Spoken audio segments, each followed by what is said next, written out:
What's up, everybody? Thanks for stopping by the show. Got a couple of things today to go over before I do this replay of an episode that was recorded back in April 30th, I believe. The podcast has already been put out, but trying to get my episodes up onto YouTube and the live streaming, I'm kind of behind on. So that's kind of what I'm doing now. I have switched everything that I'm going to do. All my episodes now and all my interviews will be live. I have one this evening at 6 p.m. with Tiffany Werner, who is a podcaster and also a mental health counselor. Tomorrow will be another one at 6 p.m. Pacific as well. And that is with the current Miss World America, I believe. Yeah, it's Miss World America, Cassandra Wallace. Hold on, let me make sure that everybody can hear me. Do the check. And that is with, yep, we're good there. So, yeah, so what I'm doing basically, everything going forward is going to be live and it'll go immediately to the podcast platforms instead of the way that I've been doing it where I'm super behind. I've got 20 episodes that I need to get up onto YouTube and do as a live stream as well. So that's what this is. In between those live interviews, I will be uploading I will be doing live stream replays of the episodes that I need to currently get done. So that's what I'm going to be doing. So bear with me. I will catch this up at some point. But right now, this is just the way I need to do it. So this episode is number 70. Like I said, it was recorded back in April 30th of 2020. Crazy thing is that content is still relevant today. Crazy. So I hope you enjoy it. And here we go.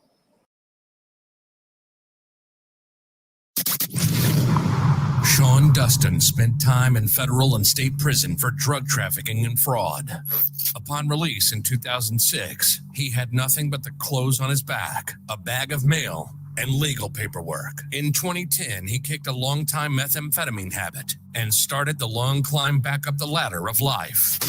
This is the Nowhere to Go But Up podcast. If you want transparency and authenticity, you're in the right place. This is the Nowhere to Go But Up podcast, and this is Sean Dustin.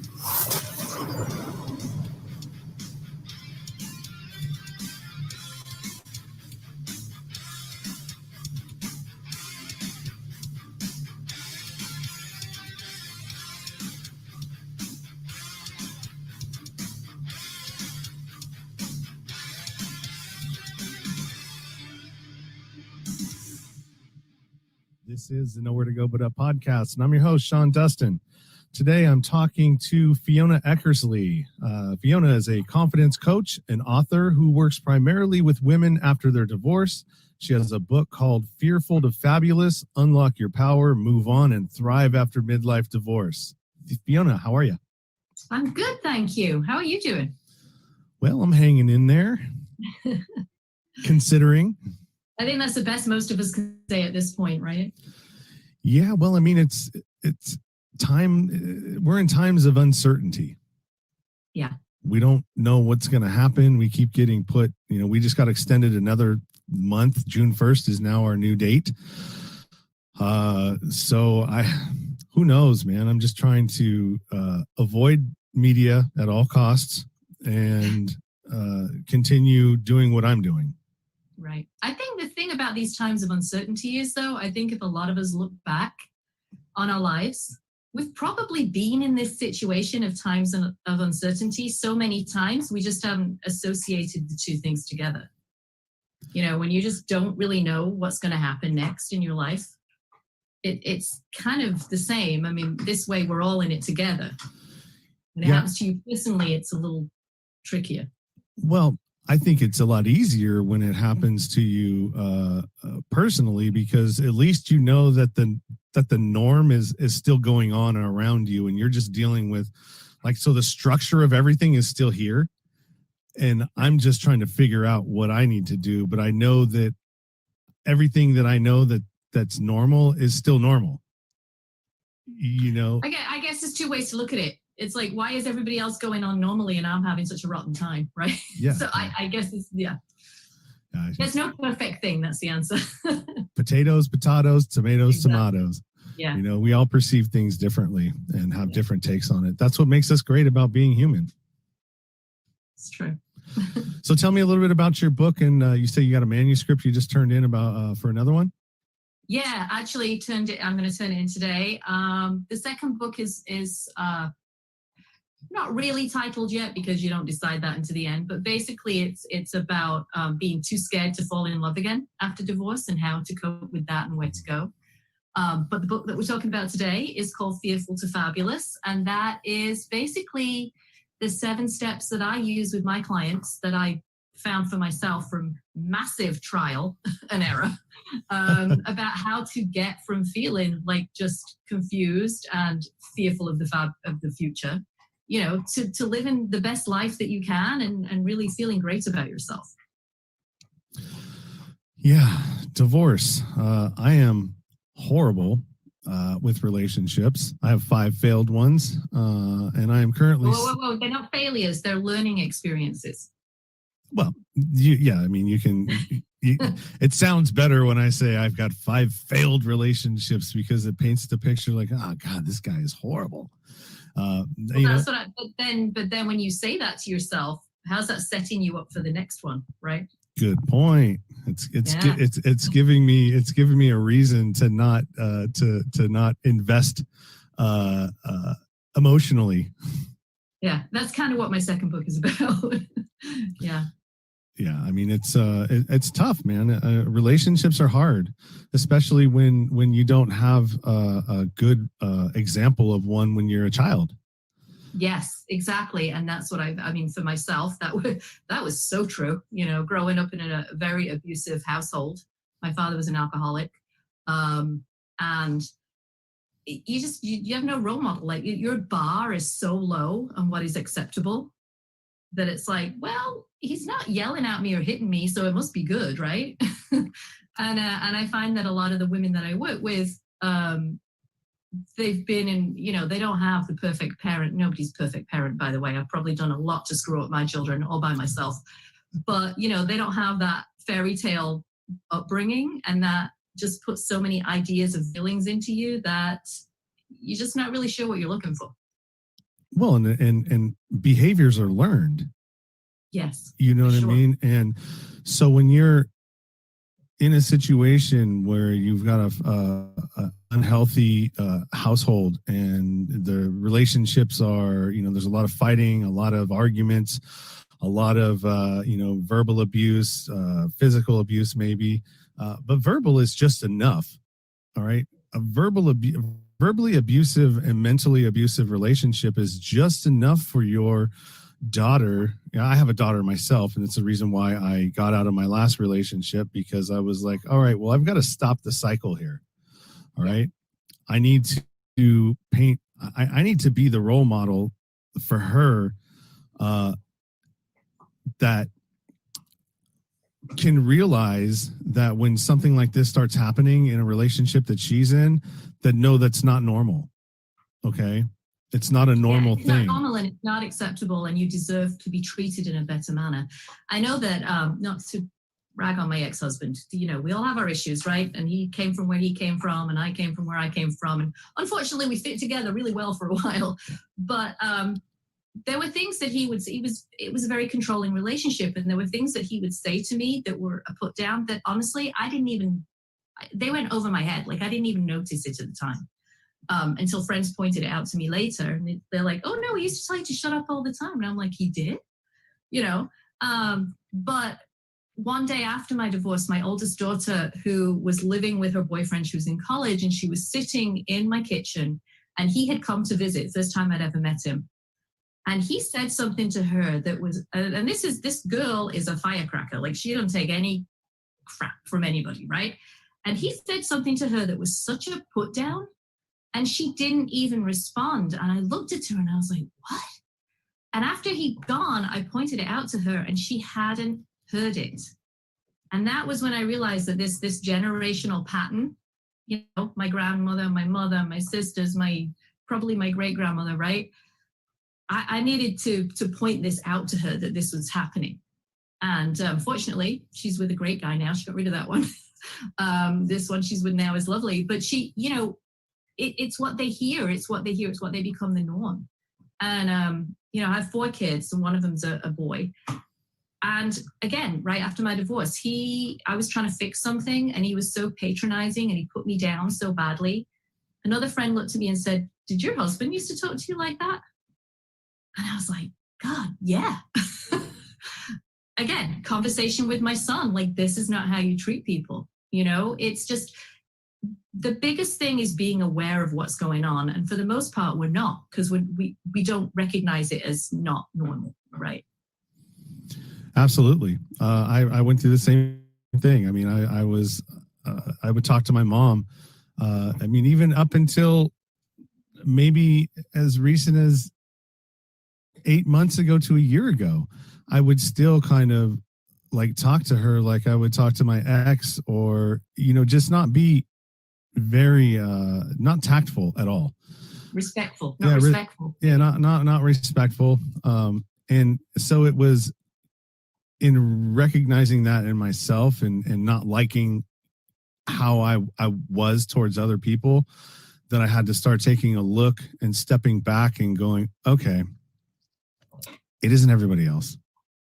Okay, it's you. You're the problem.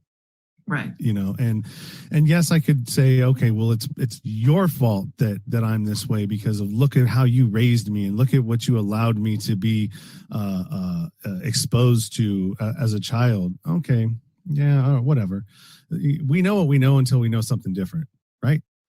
Right, and that's the problem, is that not to be victim blaming, right? We can all be a victim. I mean, we all have something that happened to us that made us the way we are. And that's, to a certain extent, then you can understand and you can be compassionate with yourself for that. And that's what you do to allow yourself to recover, because you say, okay, I understand it's not something that, I caused, but it's damn well something that you can fix. Yeah. You can keep blaming other people forever, but that's easy. It's not going to solve your problems. It's not going to help your own relationships. It's not going to change the way that you live your life. Yeah, and I think a big part of that is that once you realize that you're either on the receiving end or on the giving end, you're the one doing it or you're the one receiving it. It's up to you to make the determination where you fall there. And once you're aware of it, now you have an obligation, because you can't claim, well, I didn't know. It's you have an obligation to either fix it or just continue to be a piece of shit. Right. And honestly, most of us are on both ends. We use what we've taken in to give out, right? I can look back and there were huge mistakes. I understand some of the things now that my ex said about me. I mean, apparently I'm the devil. That's fine. But, some of it I would disagree with, but some of it I can be like, okay, I can see why you thought that. Yeah. I'm a very different person today than I was when we were married. And certainly different than the person I was when we got divorced. So you've just got to kind of, we're all coming from different places, and the communication has to happen. And sometimes one person's talking up here and the other person's talking down there, and it's just missing, Yeah, communication is definitely the key to anything. Feeling like you're understood. We definitely don't get taught how to communicate in school. We don't get taught how to communicate. If you're not teaching it to your children, then it's not being taught. And so I think a huge part of where we fall in society is we allow, we pass off a lot of the education to the educators instead of, because we're all so busy. We got to go to work, get to the sitter, do this, do that. You know what I mean? We're all trying to run this rat race. and we push off some of the major responsibilities off on other people for our children. And, you know, a lot of that is like, dude, a lot of this has to start at home. You know? Yeah. And hopefully, you know, if there are going to be good things coming out of the situation that we're all in now, hopefully people being at home with their kids all day, you know, and having to, I used to be a teacher as well before all of this. And it can be hard, you know, people will come and they'd say about their, you know, 5-year-olds, like, I can't get him to stop playing on the iPad. It's like, he's 5. What do you mean you can't take it away? Like, you know, it's like, and talk to him.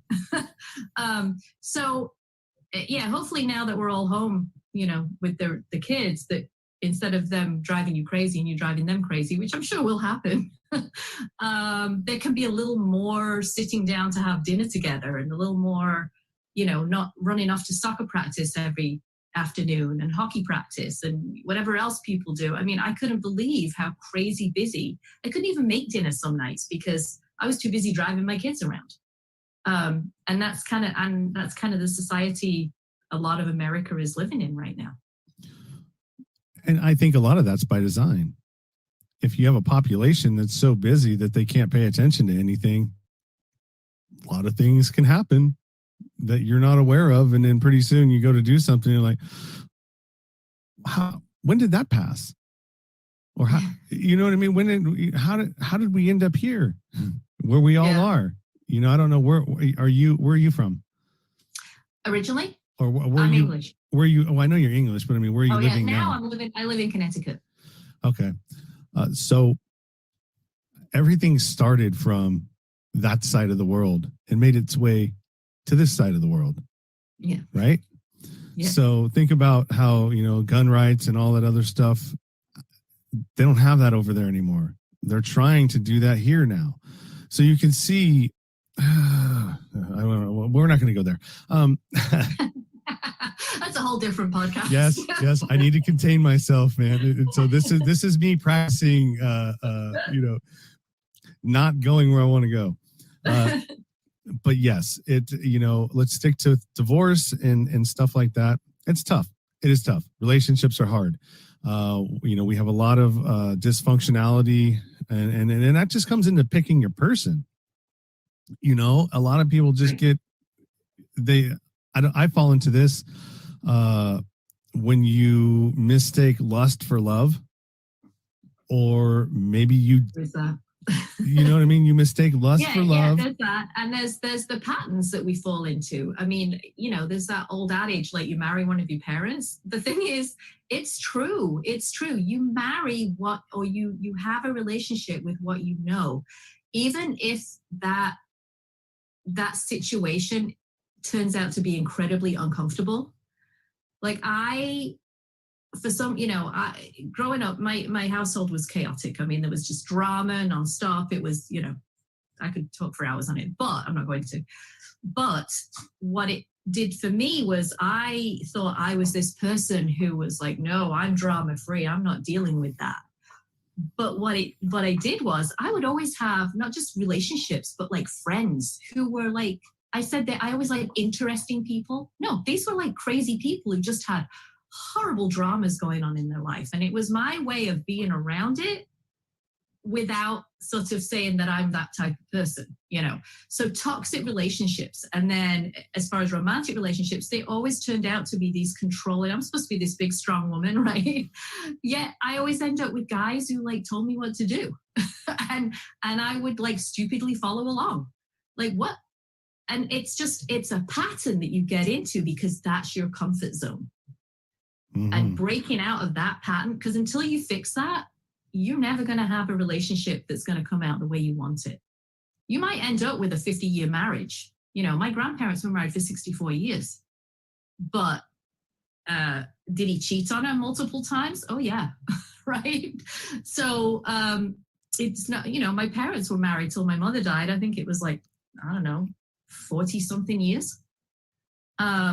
Should she have left him before I was even born? Probably. Yeah. You know, it's like we get stuck in these relationships and it's just easier to keep repeating that pattern over and over again than it is to like break out and try something new. It's like we have that little lizard brain back there, or the monkey brain, whatever people call it. And the whole thing about that is it's sort of telling you like, well, this is what you did yesterday and you didn't die. So that must be a good thing, right?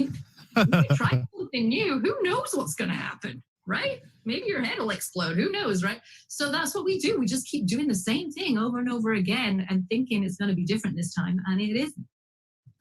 Yeah. What I tell people sometimes, I'm like, especially women, when they keep falling for the same kind of guy, right? I'm like, all right, well, you're tired of, choosing the guy that, doesn't want to settle down, can't, like a guy like me. All right. And so it's like, all right, well, I've told you that, I'm not available emotionally. I'm pretty busy. I'm trying to achieve a bunch of goals, but I want to have fun still. And, if you're down with that, that's cool. And so I've had this one, I'm like, all right, well, you need to train a guy and tell them exactly what you will put up with and what you won't put up with. All right.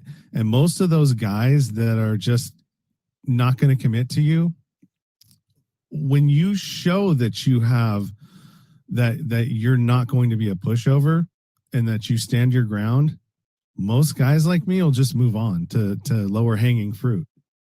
Right. But the problem is that a lot of these women think that if they can just, and hello, I was one, right? They just think that if they just hang in there, they can fix you. They're going to be the one to fix you and change you. And because that, I don't know, it's ingrained in us somehow. Or they don't have the confidence in themselves to just say, all right, then, that's not what I want, and walk away. Yeah, right? well, if they You did that, you have to train yourself to say, like, it's okay to be on my own. So many women that I've talked to have literally, their biggest fear right now and their biggest problem is that they have never been without a boyfriend or a husband since they were like 13 years old, and they're 50 something now. Like, they don't know how to be alone. And the problem is because they don't, and this does sound very like, coachy, but it's the truth. They don't love themselves. They don't like themselves. They don't believe in themselves. They're not comfortable with hanging out on their own. And that's why they cannot be on their own. And that's why they're going to try and fix you, right? To make you available to them. Yeah. And what happens is they try to change the person they are to fit in with, this is all my second book, to fit in with what you want, rather than say, you are not what I want, I'm walking away. Does that make sense? Yeah. Well, I mean, it all comes down to doing your research in the beginning before you even get involved, and right. and build emotions for this person, or even get to the point where, because this happens a lot too, is that the sex ends up being good. The oxytocin starts kicking in the women, and they start, that chemical reaction starts happening in their body, and they're like, oh my God, well, maybe this could be the one. And if you're not, if you're, I mean, this is gonna work against me, because I need you to be the other way, so I can keep getting laid. But I mean, it's really, you have to know exactly what you have to come in with intention. Right. And if you don't, that actually, again, this is exactly because of all this experience I've had with these women. This is why I wrote this second book. And that's the second chapter, I think, or second step. It's like, you have to know what your intentions are. Mm-hmm. Like, if you just want to go out there and have fun, I have no problem with that. I had a great time after my divorce, and I was not interested in meeting anybody else. But there comes a point in time where you probably change your mind, and you have to keep assessing, what is it I want? And if you don't really know what your expectations are, you're going to get hurt a lot.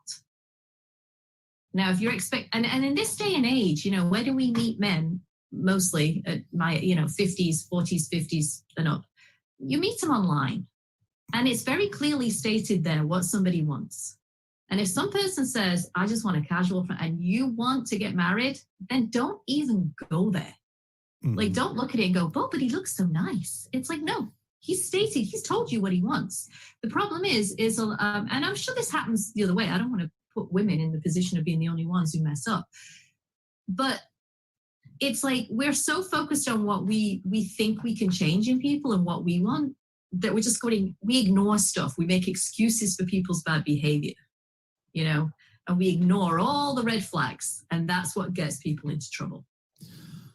So on the flip side of that, the intention is clearly stated in an online dating app. But so as somebody who online dates, the workaround for that is that when a guy puts on there, I'm just into it for casual, whatever, right? All of a sudden, your interaction goes down. Oh, okay. Interesting. So people lie online.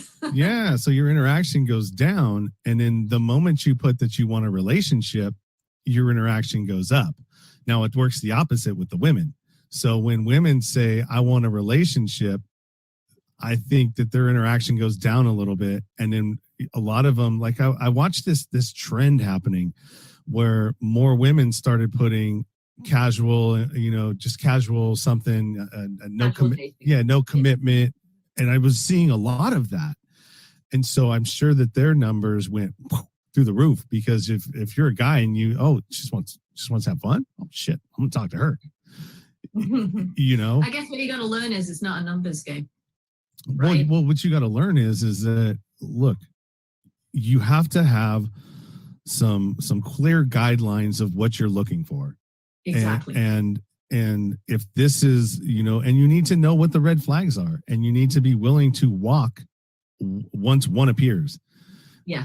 And a lot of people aren't. That's the problem. They'll ignore them deliberately. Or, I'll tell you that after my divorce, it's funny, this guy just texted me last week.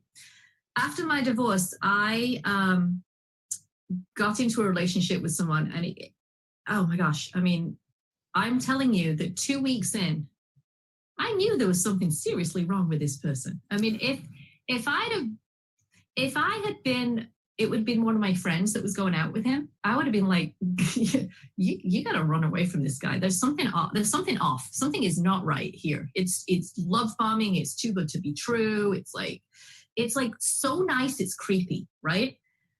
And you know what? I went out with him on and off for 4 years. We were engaged. Finally, to the point where I had to, I'd not even spoken to, all my children had to block him on social media. My entire family had to block him on social media. I had to change, block him on my phone and my emails. He's obviously got a new phone now because he texted me the other day because he read my book and he's in it. But I finally, a year after I'd even spoken to him or had any communication with him, I had to get the police to call him to tell him to go away. There was something seriously wrong with this person. But I ignored I kept thinking I put so much into it. I was different then, obviously.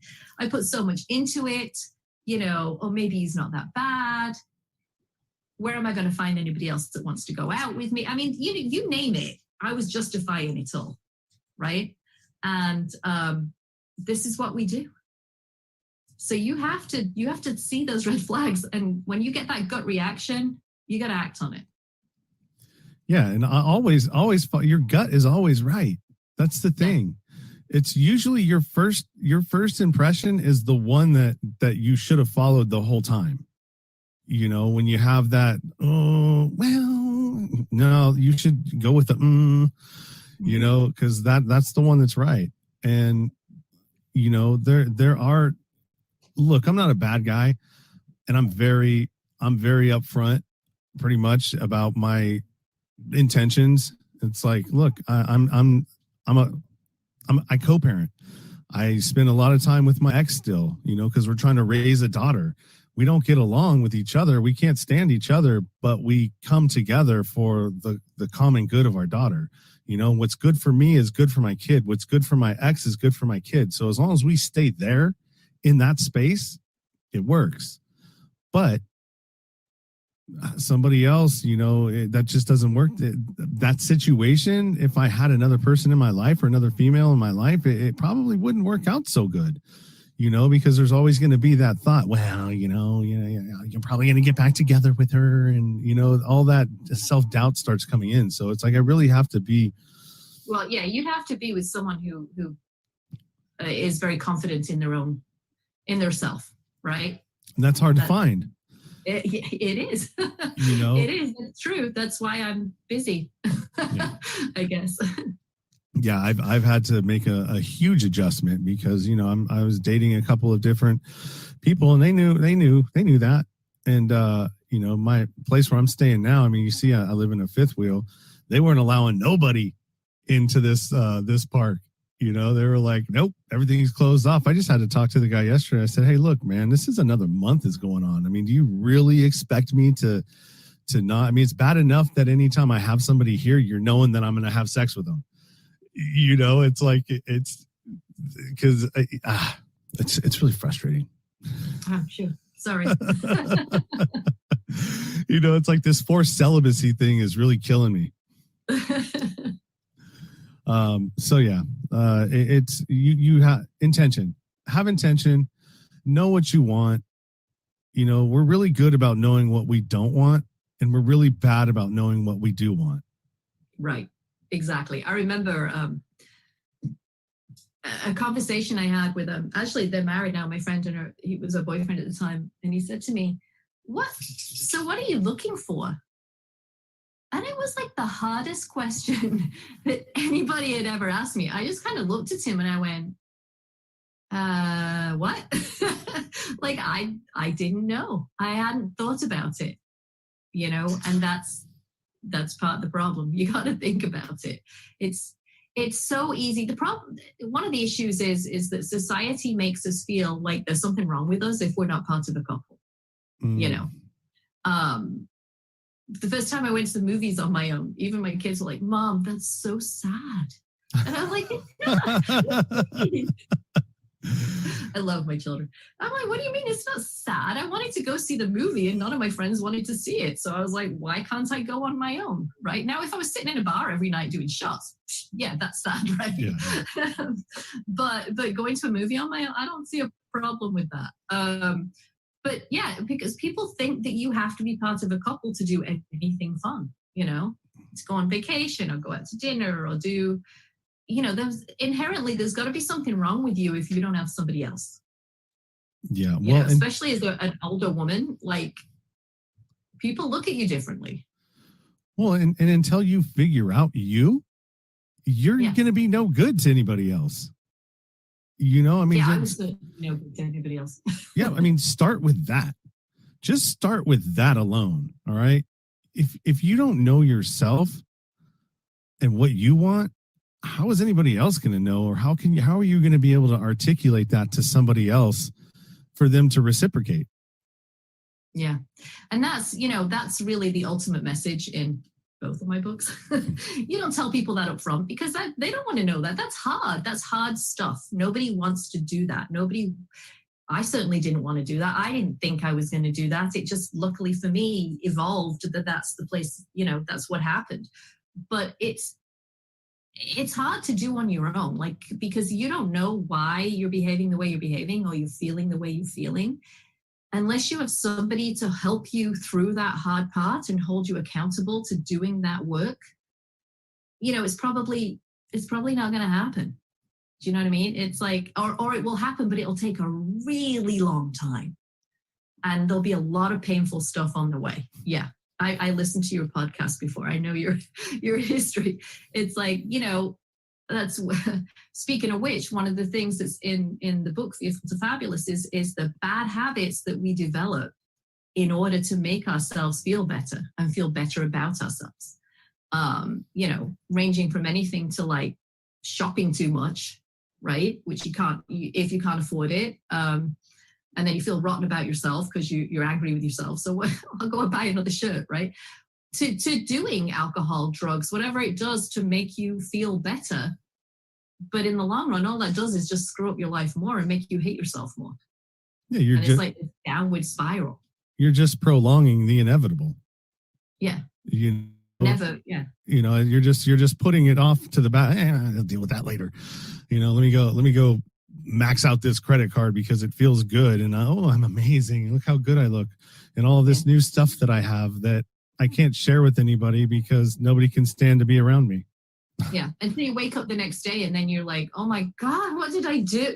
And then you feel even worse. And then it's never ending. Yeah. So you got to break those patterns. So give me, coaching, I think that's why coaching is so popular now. Like everybody's a damn coach. It's true. That's very true. I think I was doing it before it was so trendy, I have to say, but. Well, I mean, look at it. You can you go on Instagram. You've got these millennials now, and some of these other people. I mean, nothing against them, but you've got people that don't have really any experience in being a life coach or life at all. I'm a coach now. I'm a coach. I'm a coach. I'm a coach this. I'm a coach that. I'm going to tell you how to live your best life. And well, I just started living mine. Yeah, it's true. And I have to say, I mean, when I first started, I actually took a coaching course. It was a health coaching course, and it was a 6-month course. And I did everything diligently, and I did, I was very good about all that. But I have to tell you, my dog could probably have passed that course because nobody was checking up on you. Like I got my little certificate that says I'm a sorry. I have my little certificate that says, I'm a certified coach. But honestly, that in the greater realm of everything I know and I'm helping people with, that actually didn't help me at all. That didn't inform me to help people. And I get a lot of, when I go to networking meetings and things, I get a lot of questions. I'd say what I do. It's mostly men there, to be honest. And they say like, oh, are you a licensed psychologist? And I go, no. And they're like, well, what qualifies you for what you do? And I'm like, you know what? My life qualifies me for what I do. Mm-hmm. If you've got 3 or 4 hours, I'll tell you about it, right? But it's just, it is when somebody, basically, I'll tell you, I have a free call. I offer a free 45-minute call for people to talk to me before we start to work together to see if we're a good fit, whatever. And a lot of the women, when I get to the end of the call, they'll say to me, and honestly, I'm not making this up, they'll say to me, I've been in therapy like on and off for years. But talking to you, because you've been through this and you know how I feel and you understand how to get to the other side, that even this talk has been so helpful to me. And I'm not putting psychologists down in any way. I mean, they're highly educated, they've done a lot of work, and a lot of them have also been through their own stuff, right? But it's like talking to someone who knows exactly how you feel in that moment and understanding how you can get through it. That's what you need from a coach. You don't want somebody who's just decided like, oh, I'm going to teach you how to do business leadership. And like you said, they're 30 and it's like, what have you done? Yeah.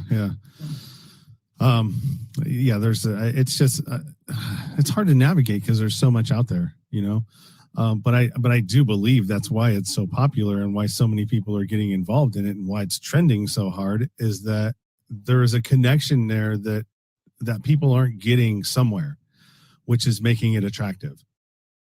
You know what I mean? And that's what I do. We're a species of humans that thrive on connection and making connections and meaning and we're weird. We're weird like that. And it really, you know what? It's kind of a first world problem, to be honest. I mean, I lived in Africa for a couple of years. These people weren't worried about developing their self-awareness. They were worried about like, is the well dry? Have I got enough rice for dinner this evening? You know what I mean? Or my one meal that I have. But it's like, it's part of the reason too that, the over 40, over 50 divorce is like, the rate is shooting up. It's because I think that people are now so aware of everything that's going on around them. They're like, this is making me sad and I don't want to be in this marriage. I might live for another 30, 40, 50 years. I don't want to be with this person. I want to have my best life. And I think, people are realizing that there's more out there for them. And so when they see the opportunity to fix things in their life, a lot of people are now ready to do that. I also think that technology and, the old ways of doing things, because before technology got here, everything was just kind of set in stone on how to do things. You know what I mean? Okay, well, if you get married, you find a husband, you go to college, university, you do this, you do that, you dot all the I's and cross all the T's of becoming a human, an adult in life, and we're told that these are the certain things that you need to follow. Well, I mean, where's that gotten us?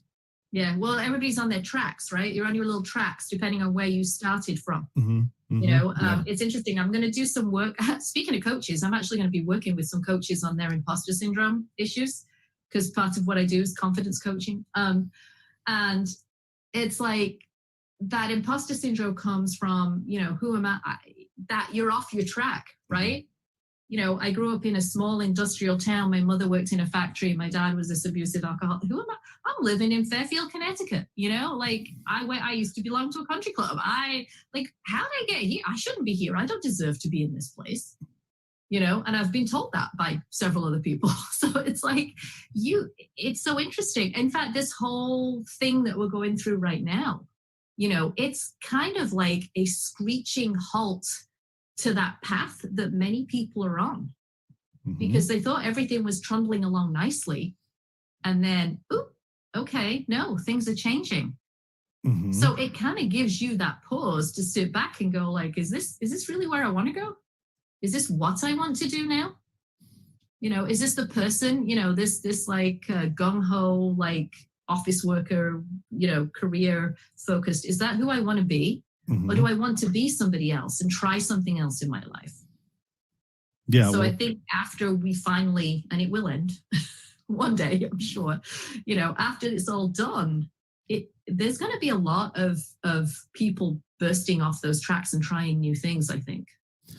Well, they're already doing it. I mean, most people are picking up their old, whether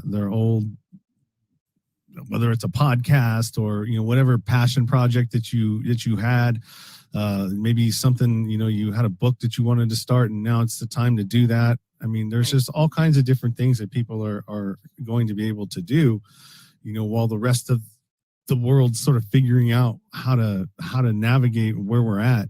And I think a lot of it is just technology and society really coming to a halt, because technology is moving, but society is not. It's having a hard time catching up to technology.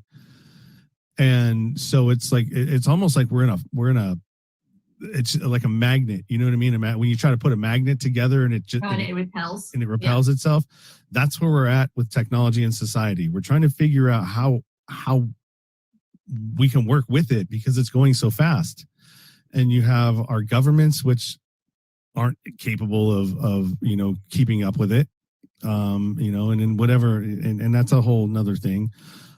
You've got our political system right now. That's, a lot of things are coming to light there. We're starting to see how unequal it is. I mean, when you can have 4 senators dump all of their stocks before, that are going to tank because of the economy and what it's doing right now, and then moving all of their money into gig economies to where they're, you know what I mean? So they're basically insider.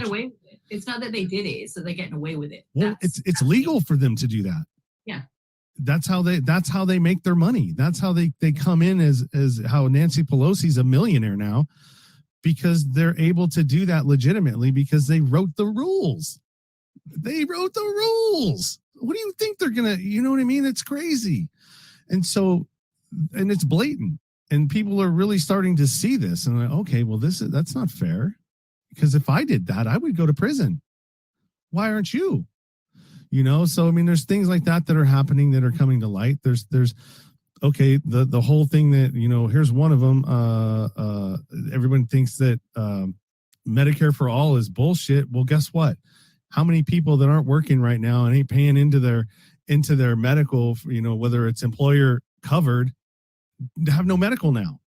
No, I know, and coming from England, I am the NHS is Americans always quote to me, oh well, you have to wait for operations. It's not as good healthcare. Yeah, it is as good healthcare. I have a friend who was bankrupted because he had cancer, stage 4 cancer.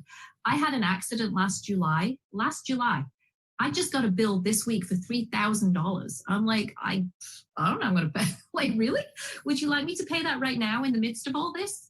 And I have healthcare, which I pay, and I have to sign up for this ridiculously expensive monthly thing, and I still have a $6,000 a year deductible.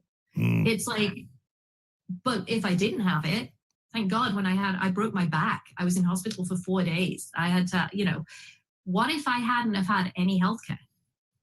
It would have been even more disastrous. Like, I can't even imagine. So,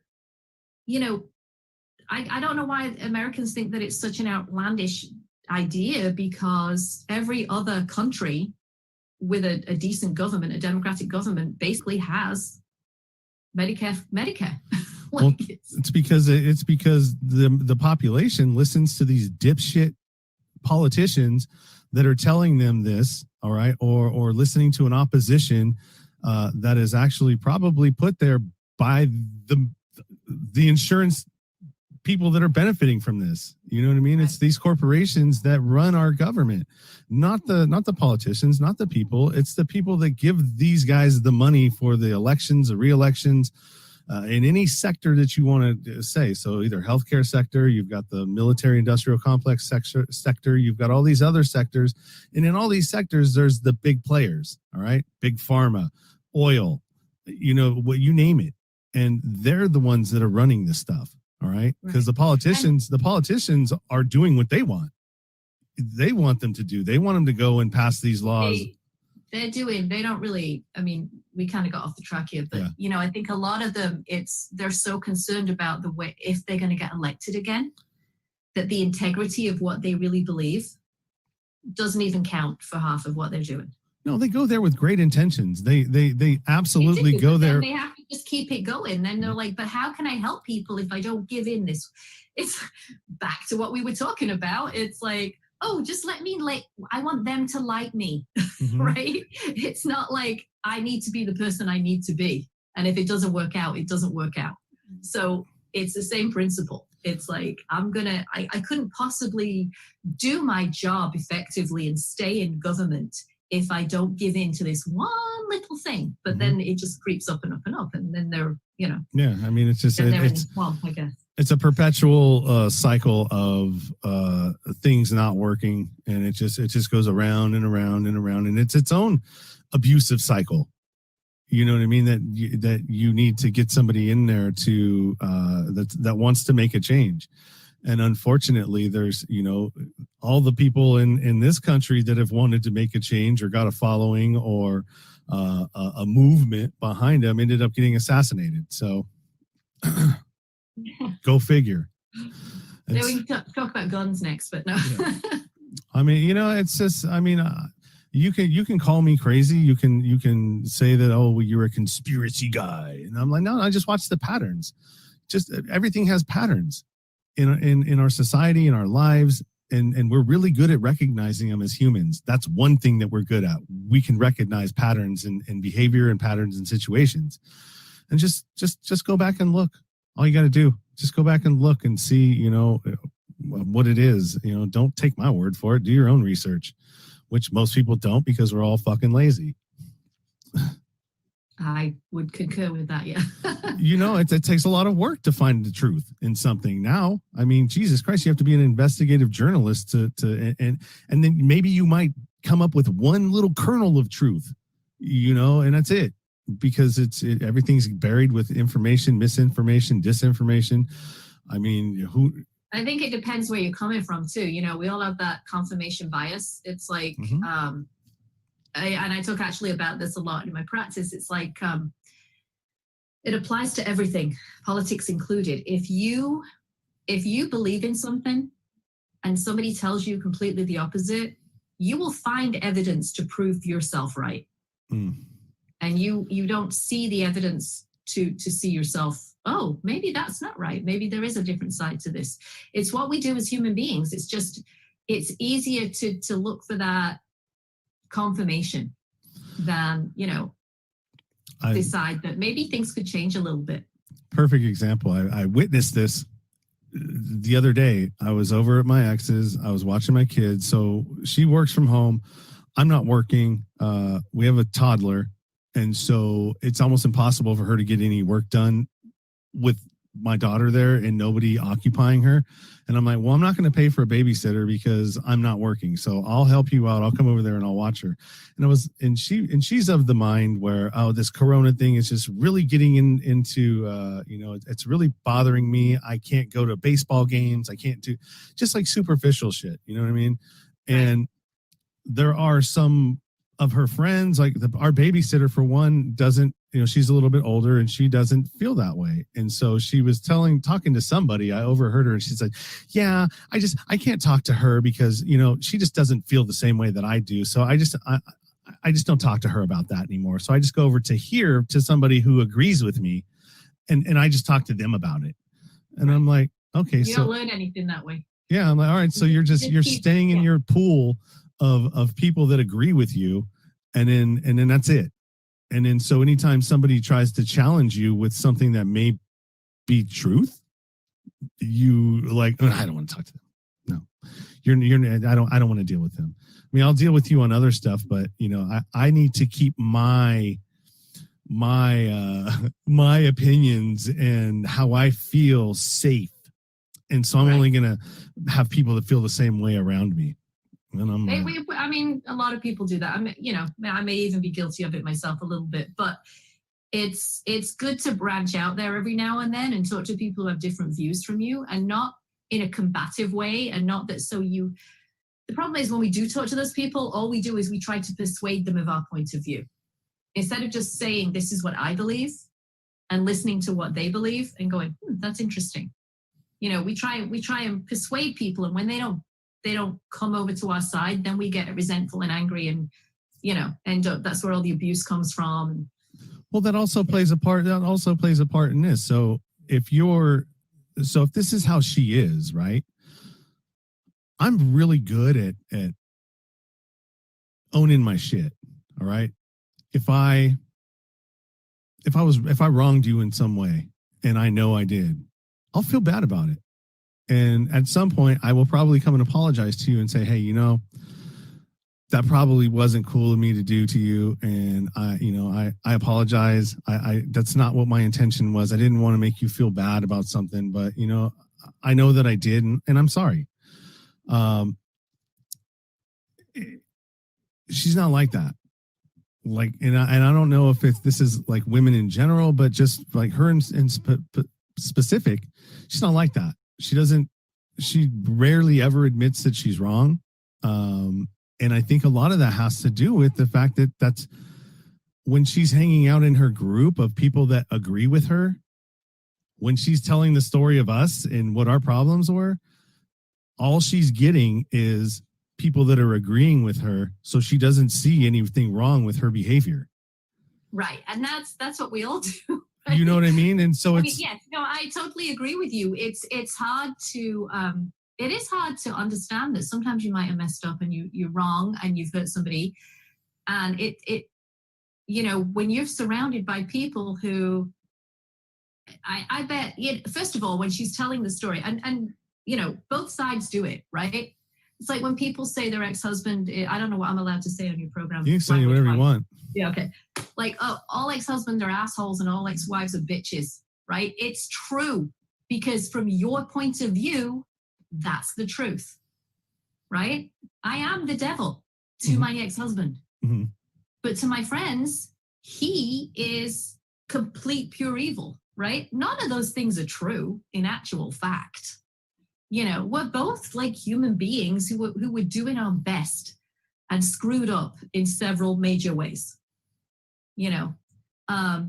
And the thing is, when I was telling my friends from my point of view what happened, of course they're going to agree with me, right? And when he tells his story, I've heard some of the things he said about me, and I was like, how could you really? Like, that's outrageous. But he said it because he believed it. He wasn't trying to deliberately, make me appear worse than I was. He really believed the things that he was saying.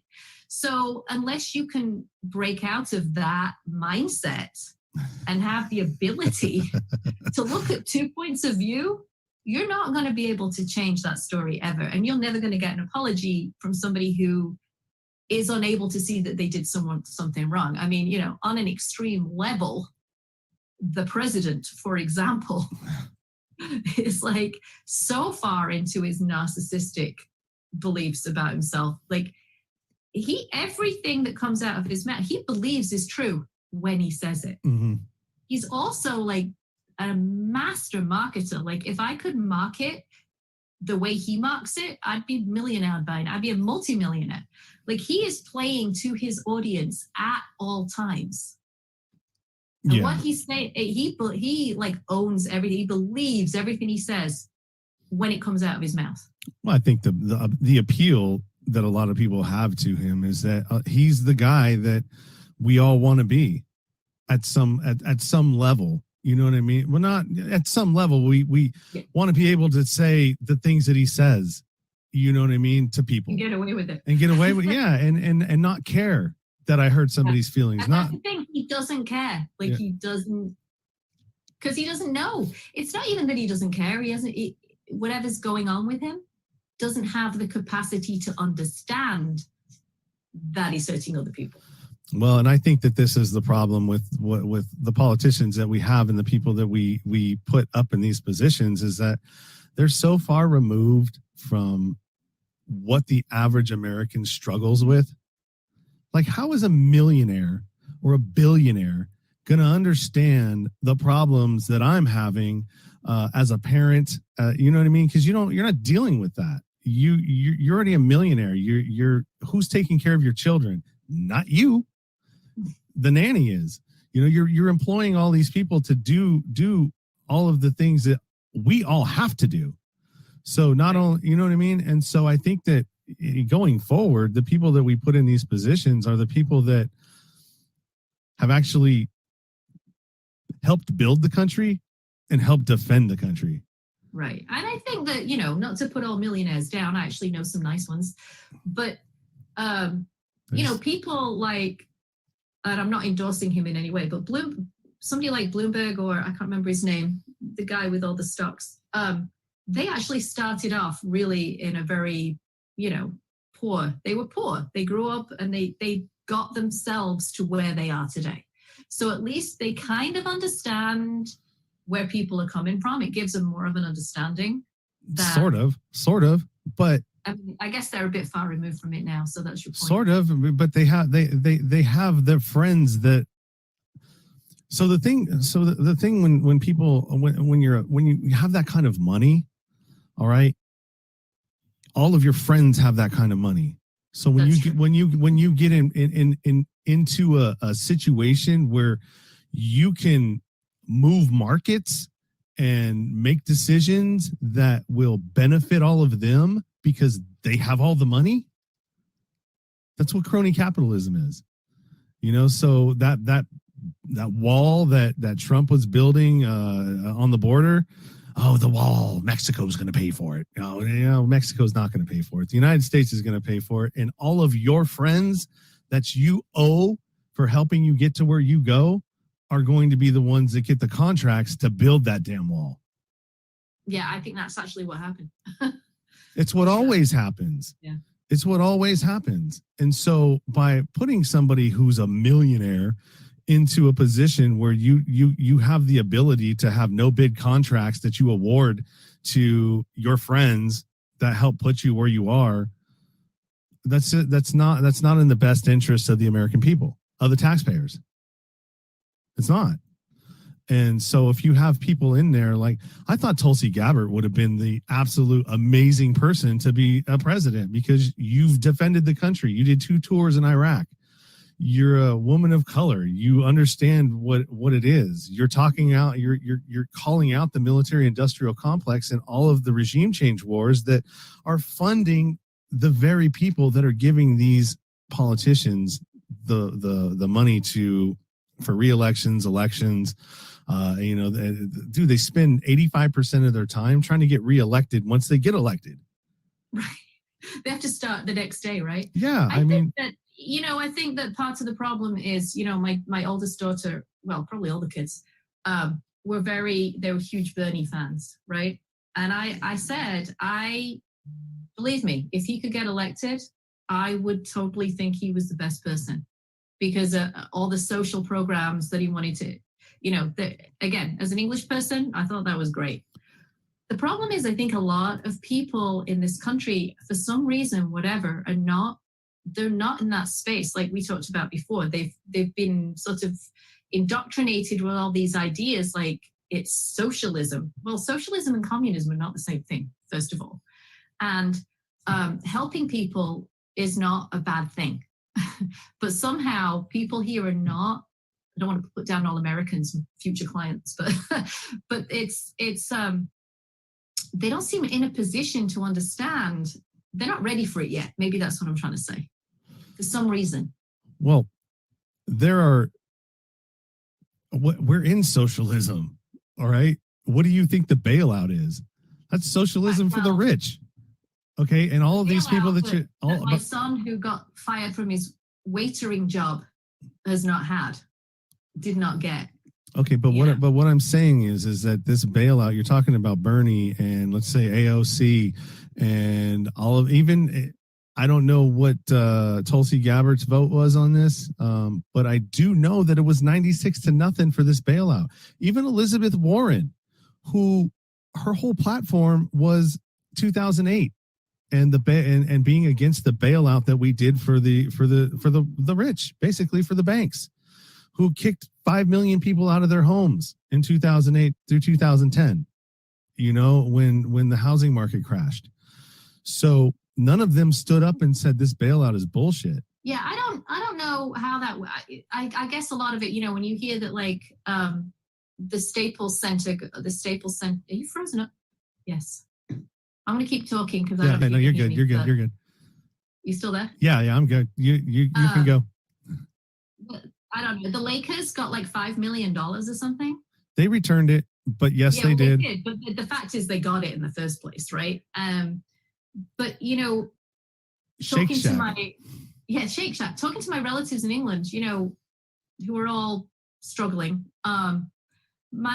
My nieces and nephews, the companies that they work for, the government gives them 80% of their salary, and the companies are giving them 20% of their salary. So they're getting paid even though they're not working. And we keep them going. So the company doesn't have to fire them. And I get it. It's a lot smaller country and things are completely different. And it's hard to compare the two because of the size. But just looking at the way that they've dealt with helping out regular people to try and not have them lose their job and not need to go to food banks and just reduce that whole stress of how am I going to pay my rent? That I don't see why at least some part of that could not happen here. Well, because it's not designed that way. It's not designed for the people. It's designed for the politicians and for the super wealthy and for them to continue to get wealthy. And I'm not trying to say, oh, well, we're all poor and they're all against us. And yeah, we do have options, but they're very limited. It takes a lot to be able to, people say we don't live in a caste system, but I would like to beg to differ. I think we do. I think we do to a certain extent, because if you're born poor, it's hard for you to get to that next level. It is. And it's funny because that's the big selling point of America, right? You look at countries like England and they go, oh, they have the class system, but not anymore. Mm-hmm. First of all, when I went, it was free to go to college. Not many people went. It was like 10% of the population. But now it's, $14,000 total for the whole thing, right? And the government helps you with that. So you're right. I would say there's way more of a class system here. First of all, you can't even pass your SATs here unless your parents are able to, you can pass, but not maybe as well, unless you're able for your parents to pay for some really expensive course that you can take to help, because the SATs are not what you learn in school. They're what you think you should know. Yeah. I'm like, it used to confuse me. I'm like, why don't you just take exams at school and they look at that? Yeah.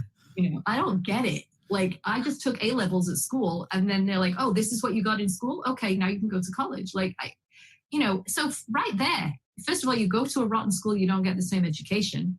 You don't have enough food to eat, so you can't focus on your education. Then you have to pass some exam that you have to pay for, really expensive, and then it's what? Average $50,000 a year to go to college?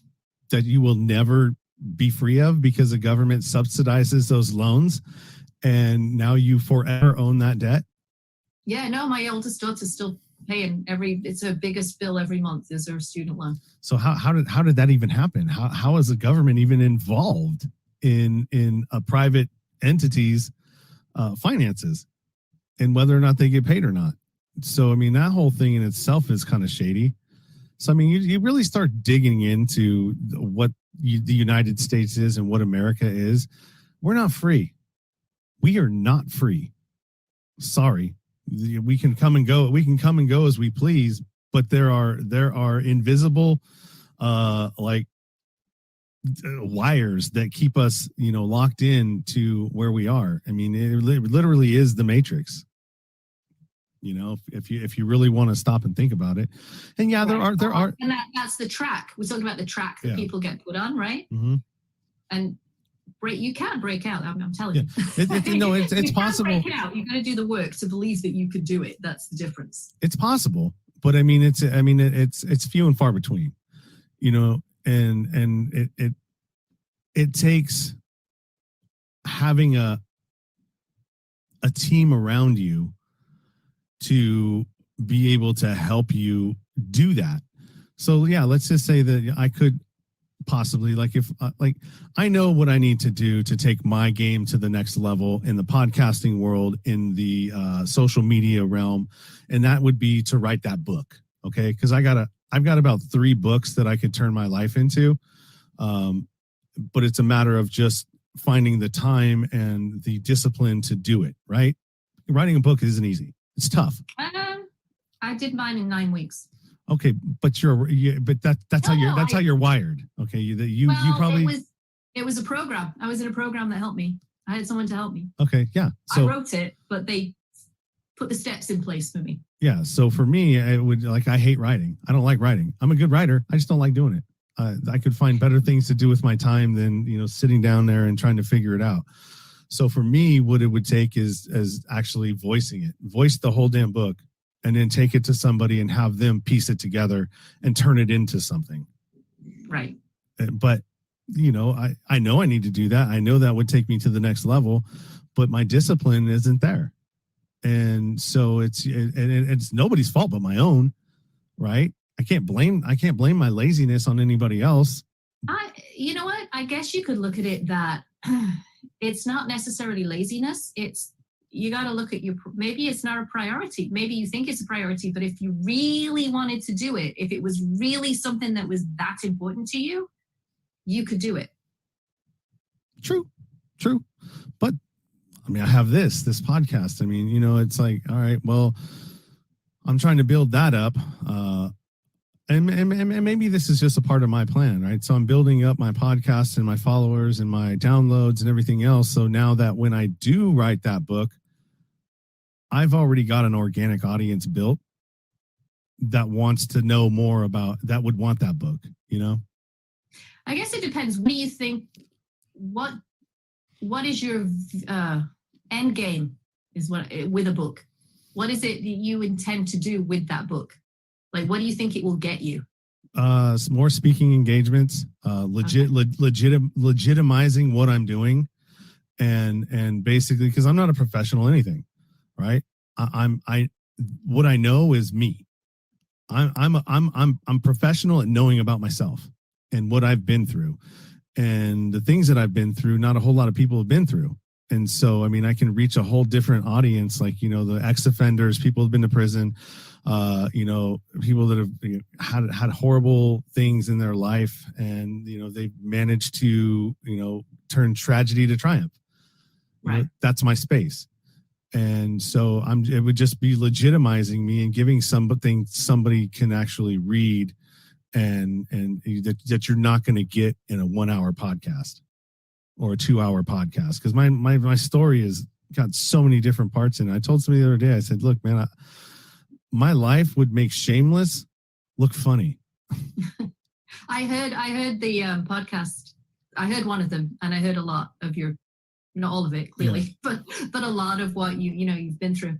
And it, I think that's a good reason for writing your book. If you think, I mean, I can tell you from experience, if you think the actual book's going to make you any money, unless you're like mega famous, like Beyonce or Michelle Obama, you're not. That's not going to happen. But getting your message out there and helping it to make a difference to other people, which is what it would be doing, right? And that's what makes it important. And that's why I wrote mine. It was to make a difference for other people so that they may not want access to me or have the ability to have access to me or somebody like me, but at least they can read that and see like, oh, there's light at the end of this tunnel. Yeah. You know what I mean? But and then that also gives you like, because with that comes the PR for that book, because you usually have to do that yourself. That puts you in front of another audience and gives you the experience to get in front of people and talk to people. And so, I mean, it's all a part of that whole industry that turns into speaking engagements, which turn into all of these other things. People now want you because they've read your story or they've heard your story, or there's a buzz about you now that you didn't have before you wrote that book. And now it just gives you more opportunities to get in front of people and get your message out there. And at some point, it's time for you to do it. Yeah, right. Sure. Instead of watching TV tonight, just sit down and start talking into a recorder. Just talk for like 2 hours and see what you get. Well, I'm going to have to, my free days right now are Fridays and Thursdays. And so today you are number 2 of 9 that I have scheduled. Oh my goodness. Of these. Okay. And tomorrow I got 6 more scheduled. So, I mean, I'm really good at doing this. This is the fun part. This is the fun. Yeah, I love doing these, actually. I love doing podcasts. It's the editing and all the other stuff. I want to put it together. I like to be the guest. I don't know if I'd want to run my own. Yeah. So yeah, that's where it lies. So I mean, I'm having fun doing it. I'll figure it out. I'll get tired. Well, either my listeners will get tired of me talking about writing a book and like get on my ass and go like, hey, where's that book? You keep talking about it. Did you start it? Accountability. Exactly. Or just finding that team of people that I can have around me, that all these great podcasts are, why they're great. And, they have a bunch of people that are working on them. You've got producers, you've got, other people that are in the background. Joe Rogan, he's got Jamie who does all the stuff, on the background and all he has to do is show up.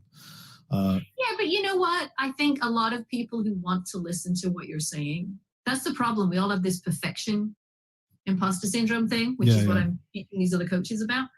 The truth is, the people are tuning into you because they want to hear what you're saying. They don't give it like my dog just barked in the middle, which probably is a no-no for a lot of like, oh my God, that's right. That's not the important part, right? The important part is what you're saying. And honestly, your listeners don't care whether you have some kind of professional production, and most of them, to be honest, don't even know the difference, right? Yeah. They're like, oh, this guy's talking and I'm listening, right? And it makes you more accessible. It makes you more relatable. And, it gets you, whatever gets your message across is the most important thing. So I wouldn't stress about the fact that yours isn't, produced by some fancy whatever. That's not important. It's what you're saying that's important. And that's what gets you the people listening. You could have the most amazing setup ever. If you're talking a load of crap, nobody's going to listen to you. Yeah. I was talking more about like help. You know what I mean? On the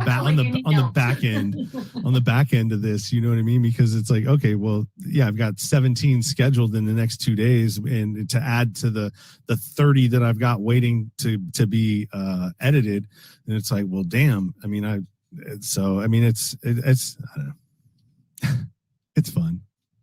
I'm having fun with it. If you do them live, you won't have to edit them. It'll just go out, and you'll be done.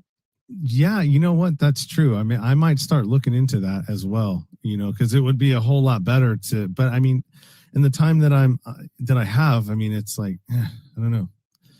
Definitely. Yeah, that's something to think about. Definitely. Well, we're at an hour and 11. Oh my gosh. All right. Time flies when you're having fun, huh? Good conversation. We got to point a little bit, but from my point of view, I don't know what people listening think, but I thought it was really interesting. Well, that's the great thing about getting to know somebody. Yeah. Because that's really what we were doing. I'm getting to know you, a little bit about you, your story. You obviously came in knowing some about me, so there didn't have to be a whole lot of that, and we just kind of go where it goes. And sorry if anybody, if I triggered anybody out there, that deals with, when you hear Trump, you freak out. It doesn't even matter. They're not listening to you anyway. Don't worry about it. Yeah. But that's the thing. You can't worry. Those people are not your people. So it's okay. Because your people will always find you. And if they're not your people, they're not, who cares? Yeah. Well, Fiona said, fuck off. So I'm going to go with her. Yeah. Fuck off. I'm not quite sure it said that quite like that. I guess that was my point. Yeah. Just kidding. Yeah, it's good fun, man. It's all in fun. It's all in getting to know people. You're getting your message out there. People are getting my message, and we're just having a good time, man. So I appreciate you coming on. Go ahead and plug anything that you want, your places, your spaces, your social media, your book, where it can be found. All this stuff is going to be available on the show notes as well. So have at it. All right. Thank you very much. You gonna plug anything? I'm going to do it now. Sorry, I wasn't sure. Yeah, you can do it now, and then it'll also be available in the show notes. Right. Oh, sorry about that. I was confused. Okay, so if you would like a free copy download of the book, you can go to fearfultofabulousbook.com and you can get a free PDF copy. I'm actually doing a virtual book signing that's going to be on my Facebook page. My website is findfabulouswithfiona.com. You can see tons of videos, other podcasts, get all the information about how to contact me. Everything is on there, essentially. So findfabulouswithfiona.com. Awesome. And then for you, send me an email with everything you want to appear in the show notes, your links and all that stuff, as well as a picture for the promotional art that I'll send back to you, and you can put that on your social media channels and advertise it when this is going to come out. Awesome. Thank you. You're welcome. And have a good day. What is it? Where are we? Thursday? Almost the weekend. Although it feels like every day is a weekend day right now. But yeah, I appreciate you coming on, Fiona. And yeah, have a good one, man. Good luck to you. It was great talk. Good luck with your rest of your crazy day. Thank you. Bye. All right. Bye. You've been listening to the Nowhere to Go But Up podcast. Sean is a single dad, a union blue-collar guy, and he spent time in federal and state prison for drug trafficking and fraud. When he was released from prison in 2006, all he had was the clothes on his back, a bag of mail, and some paperwork. Since then, he's turned his life around and shares the struggles and successes on this podcast. We hope you enjoyed the show, and we hope you were moved. To connect to the show, book a guest spot. For merch, Patreon, PayPal, and social media links, go to linktr.ee/nowhere to go but up. On Instagram at Nowhere to Go But Up Now. On Twitter at But Up Now. On the YouTube channel at Nowhere to Go But Up Podcast. See you next time.